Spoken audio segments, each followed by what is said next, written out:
We're continuing celebrating Economic Development Week. I'm Nathan Strong, the Executive Director at Churchill Economic Development Authority, where we work on behalf of the City of Fallon and Churchill County with all of our economic contributing partners.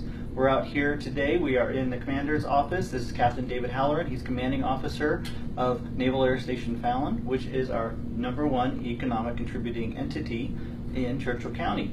So I just kind of want to hear it from you. What do you do at this facility? What does it provide? What services do you do here? And then we can get into a little bit of the details about how that contributes directly to our economy here in Churchill County. Okay, well, thanks, Nate. Appreciate the time. So, NAS Fallon is designed to train all naval aviators and Navy SEALs that go right before they go on deployment. So, within 90 days of going on deployment, they have to come through Naval Air Station Fallon. So the Navy SEALs come out here and they train in our training range just out to the west, Bravo 16, and they get hands-on training with their mobile vehicles and all of their weapons that they will utilize. So they do both dynamic and static training out there with the weapons. It's the first opportunity for them to be moving in a vehicle like a Humvee or an MRAP and target a simulated target and actually put weapons on that target while it's moving. So it's very valuable to them. They have to come through their training here prior to going on deployment. For naval aviators, they come through in 2 different waves. So the 2 different waves they do is air wing training. So the air wing training that they'll do is for an example, for a strike fighter pilot or an F-18 pilot, he'll come through Strike Fighter Advanced Readiness Program here. At that point, they're doing what's called unit level training. So they'll train as 2 aircraft or 4 and then build up to 4 aircraft. And they'll go out and do a lot of part task training with all the things that we do in the aircraft. So we'll do close air support, we will do defense against surface to air missiles, we will do air to air training, and we will do basic air to ground training to where we're locating targets within our target sets to pick out which individual target we have to take out. We do a lot of training here to make sure that we're actually hitting the target that we want. And an example of that would be there's 5 buildings in a row. I need to hit the northeast corner of the southeasternmost building of those 5 buildings in a row. So I'm not just throwing a bomb somewhere into a certain location. We are trying to put our bombs into a specific location so that we can minimize any collateral damage that might happen. NAS Fallon has the only target sets that we can actually do that with the ability to build up. So this is hands down the best training that they can get. So during the Strike Fighter Advanced Readiness Program, they will do piecemeal flights to build all that up and do that part and parcel training. They will then bring that together to where they do everything at one time. But they're only doing it with 2 aircraft a section or 4 aircraft, which is a division. So they will launch out, they'll go out to the far reaches of our airspace, and our airspace is about 120 miles by 80 miles. They'll launch all the way out to the east where the good guys will be, and then our guys will simulate the bad guys, and they will launch out to the west, which will be essentially right above Naval Air Station Fallon. Everybody gets checked in, we'll see check tapes on, fights on, and now we do our training set. That training set will commence by the good guys fighting through the bad guy enemy aircraft, then the good guys defending against surface-to-air missiles. Then they switch from the air-to-air mode into the air-to-ground mode, so from taking out enemy aircraft to now locating and putting weapons on their target on a specific timeline, and they will then locate their targets, put the weapons on those targets, and then they have to fight back through the enemy aircraft that they just simulated to have neutralized. Those enemy aircraft get to do what's called, what I call click off screen like a video game. They regenerate and give us another training set, and we'll fight through them. And that entire training set is designed for flying off a carrier, having to take care of everything that you can based on what the air wing has available. So it's called organic training.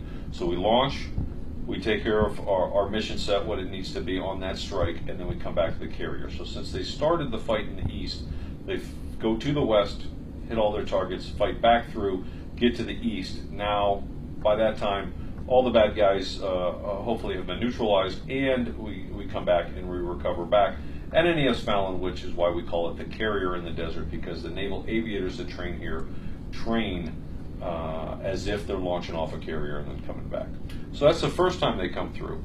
Now they will then build up into more advanced sets to where it's not just 2 or 4 aircraft. Those 2 or 4 aircraft will be part of a larger set of aircraft, which will originally start out as about 8 aircraft and will slowly build into 20 to 24 aircraft, going up to be a big set to where everybody's got an individual job, but they can flex to other jobs.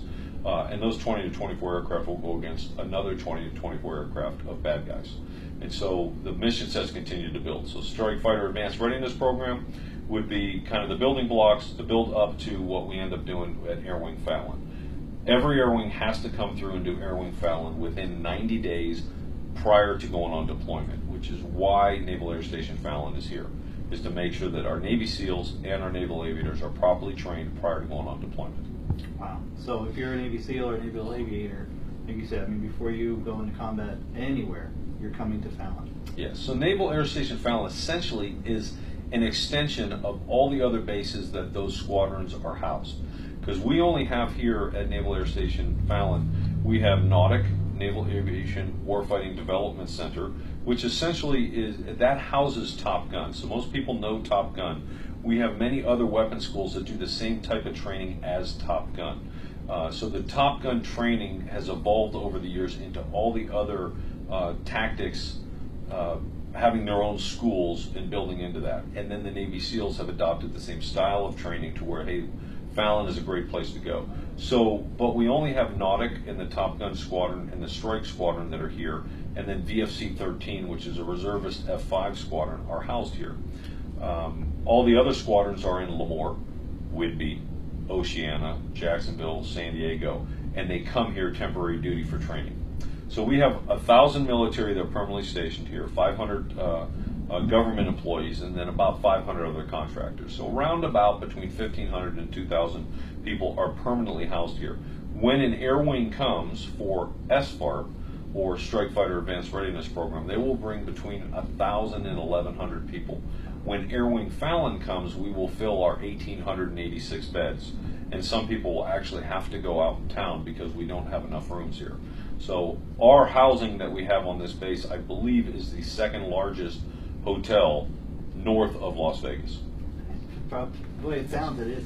And how long are those groups for? How long are those schools for? Both SFARP and Air Wing Fallon are anywhere between 2.5 and 4 weeks long. Okay. And Strike Fighter Advanced Readiness Program can be broken up into 2 sections, the air-to-ground portion and the air-to-air portion. Every air-to-ground portion will be done here because of our target sets, but the air-to-air portions can be broken up into different areas, but most would prefer to come here and just do it in one shot. However, the only issue with that is an Air Wing Fallon det for scheduling, since it's right prior to deployment, and our deployments are based upon the carrier schedules, sometimes another Air Wing that's going through their Strike Fighter Advanced Readiness Program will have to have a shortened amount of time that they have in Fallon, and then they will look to go elsewhere to do the air-to-air det. But anywhere from 2.5 to 4 weeks is essentially the average that we'll have an Air Wing come here.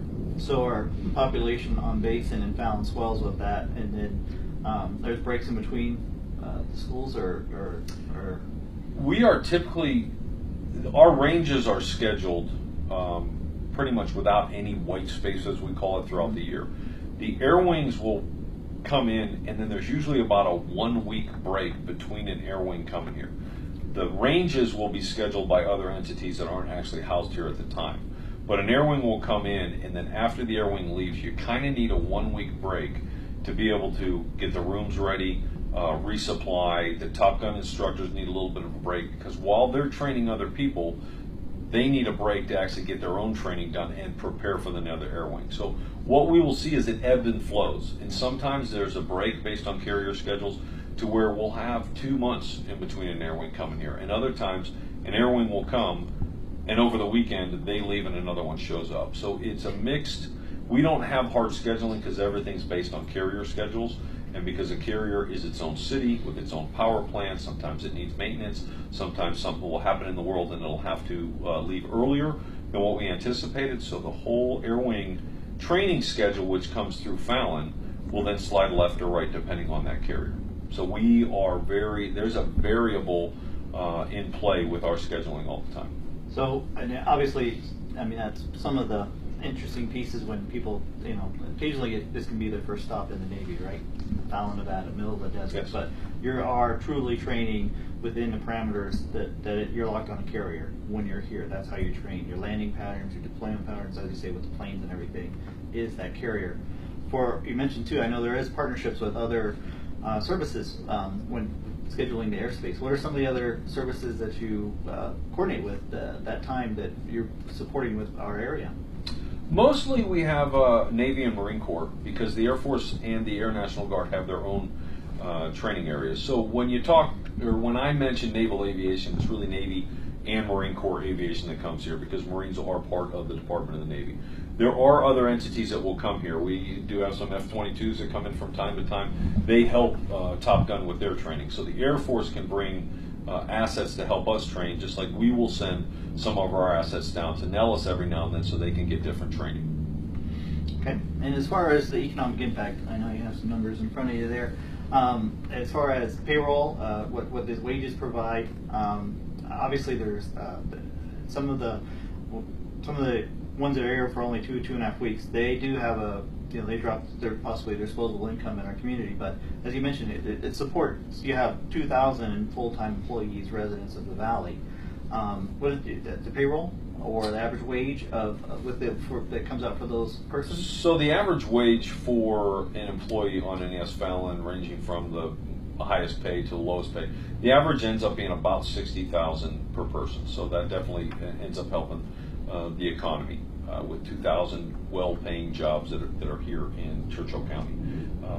The base itself, the analysis of the benefit that the base brings to the surrounding area, which doesn't just hit Churchill County, it also expands elsewhere. We have people that are living in the Dayton area or stretch all the way out to Reno Sparks. But the mass majority of the benefit for NES Fallon is obviously going to be close to home or close to the base, and that is the estimate is a little over $500 million a year. That's impressive, very impressive. So roughly that wage, so 80-90 million in payroll, and then with that and other services that are provided to the base, that impact is what comes up to that over 500,000 or 500 million rather, over $500 million. Yes. That's impressive. Okay, well, we hope to see some highlights of the base here while we're here. Get out there and see some planes and see some of the operations while we're here. Thank you very much for your time, Captain Halloran. All right. Thank you for the rundown. And thank you, Nate. Appreciate it.